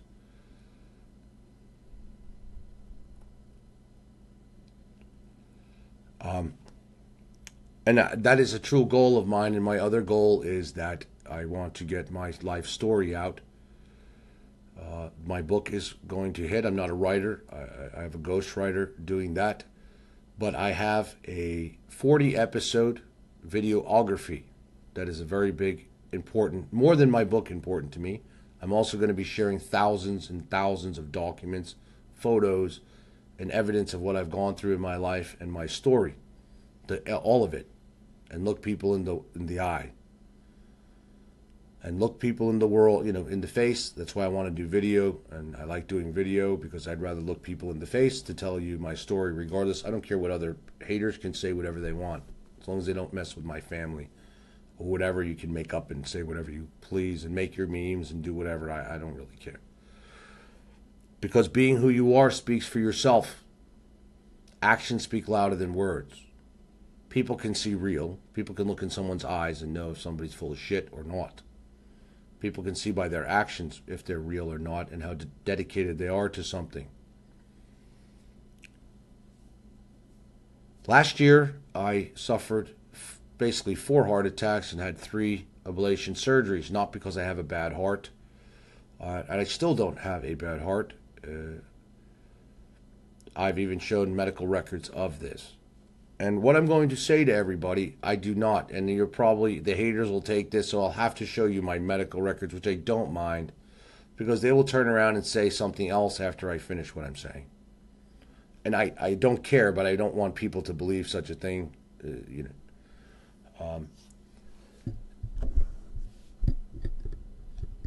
I had suspected for several years, almost 10 years, because I was always getting sick and always having issues, that I had some type of autoimmune disease, and my mother died at age 52 from a very acute lupus, as well as a very rare heart condition called ventricular tachycardia Tossard's, which was caused by the lupus. She had a massive heart attack at 52. I had my heart attacks because, as I was trying to tell the doctors, and I ended up at UCLA in California, one of the best hospitals in the country, which they conclusively proved that I had Addison's autoimmune disease, which is rare. President Kennedy had it as well. And that I also had another autoimmune disease. It's called sarcoidosis. And the sarcoidosis may have even caused the Addison's, or it could have been caused, I was in a near-fatal auto accident. All of this could have been caused by a change in my system from dying in an auto accident being brought back to life, or I was born with it and it came as a child. No one can determine that. I'm not saying I have lupus. I do not have lupus. I have acute Addison's autoimmune and sarcoidosis, which has infiltrated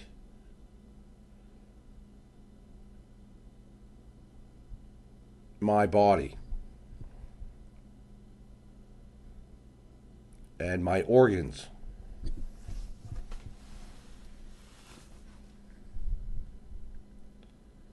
And normally it can be treated as I've shown people before, lots of cortisone and tons of other pills. However, my body is not working and accepting the cortisone. So the autoimmune is working against my heart, my liver, my kidneys.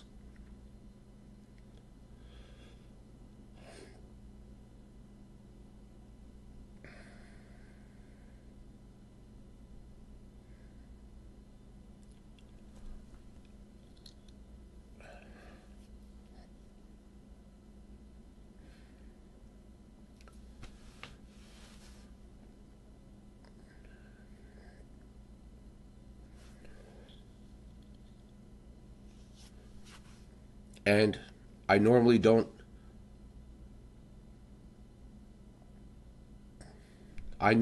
not say anything about it, and I haven't, except that I have it and I take my pills and everything's good. But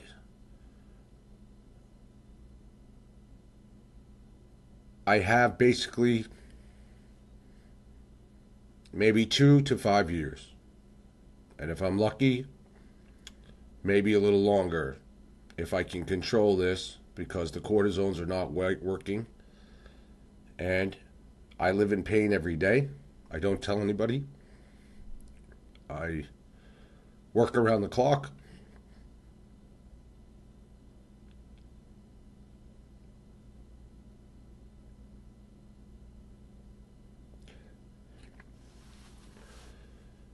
And I want my story to be told, and I will do it by this summer, to the world. Not for fame, not for fortune, not for anything, because I want people to know what I went through and what I have done wrong in my life and what I've done right. And if I could save someone from making the mistakes I've made in my life, then it is all worth it to me. And if I can leave behind a mark, and that my children know the truth, that I'm not a con, that I'm not a fraud, that I was truly a victim of corruption, and I stood up for that, and I fought that for years. People can say whatever they want.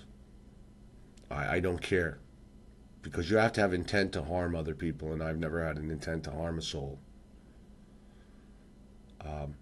You know, sometimes in business things don't work out the way you want them. Sometimes they do, and I've been very successful, but I've also made mistakes and learned from them and got up and built again and done very, very well.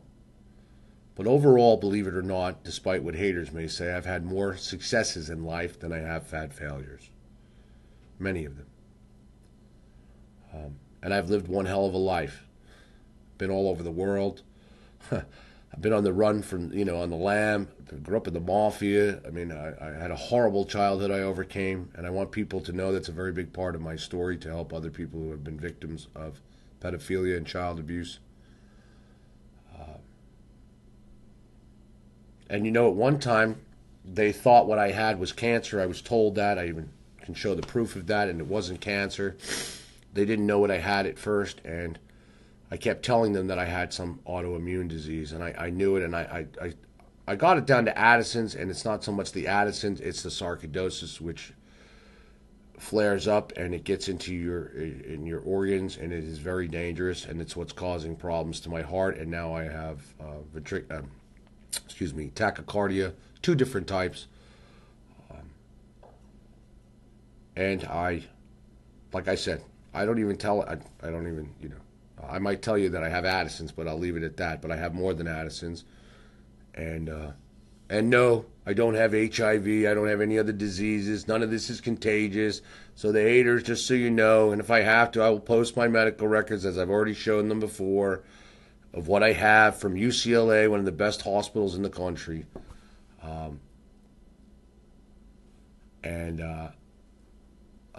No, Dana, I do not have a defibrillator.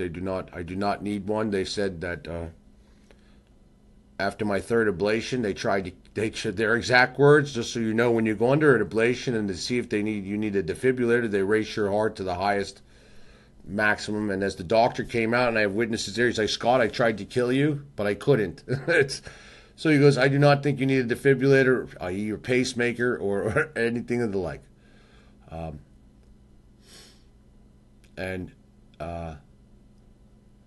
So, point being, I'm going to continue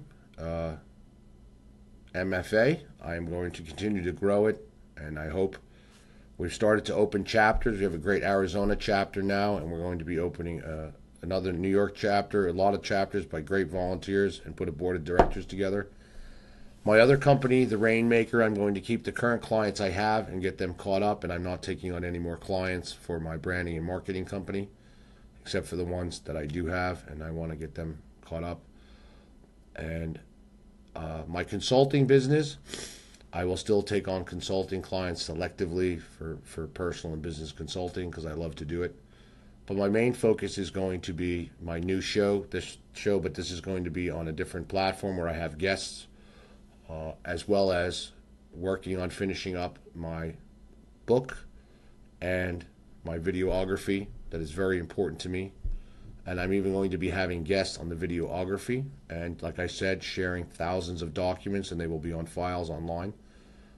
This is a pay-per-view event of this. It's not a lot of money, but it is part of it, because it's like watching, it's like buying the book, but you're going to get much more than the book. And I'm going to be I'm telling all, just so you know. I'm telling all. No matter what bad I've done, no matter what good I've done, no matter everything, and that's what I'm supposed to do.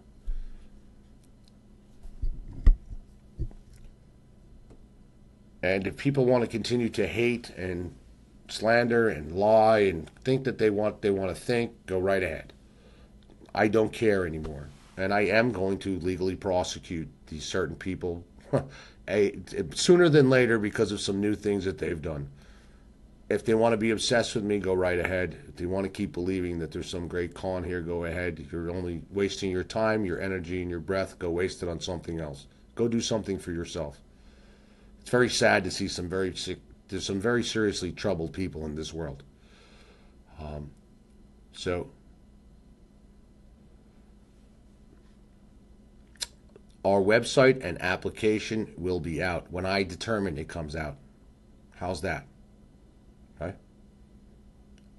We will be over the weekend. I will guarantee you by Monday. Our store will be caught up on MFA, our website, everything for Washington ready to go in there.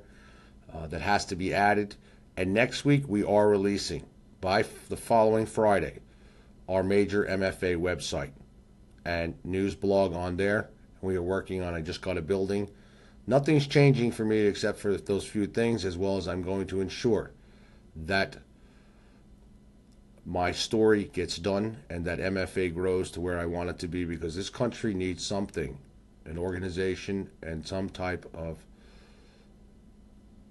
unity in this country, not just because of Donald Trump. This country needs to be unified as much as possible, and the truth needs to be told, because the corruption and the globalist, and you use those words and you think people say, "Yeah, you're crazy." No, I'm not. The globalist, the elite will continue to run this planet if people don't learn to stand up all over. And you're noticing people are learning to do that, from Brexit, to now in Paris and here in the United States. And it is a very big swamp, and it is very nasty. And I've happened to sadly have to see it up front, and a lot of it by my own fault, okay?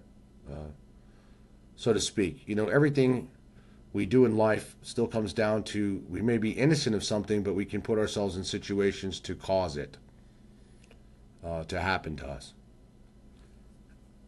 And I go in great detail in my life, in my book, and it is like a movie, and they want to make a movie out of it. I can assure you that's not some farce. So,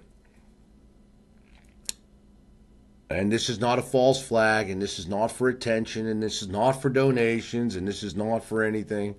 I don't want to be treated any differently.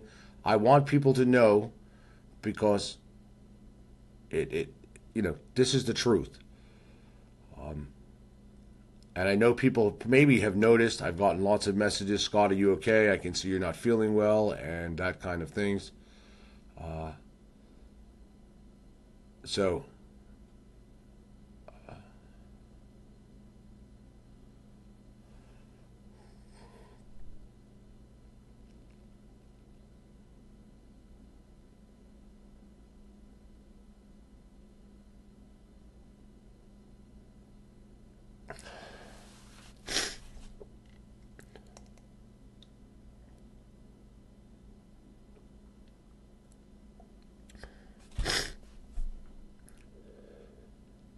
anyway,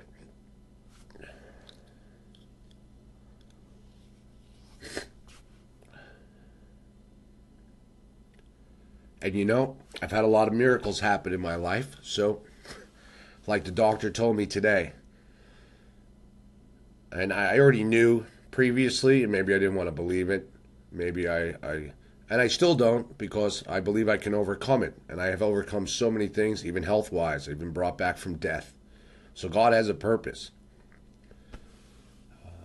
So,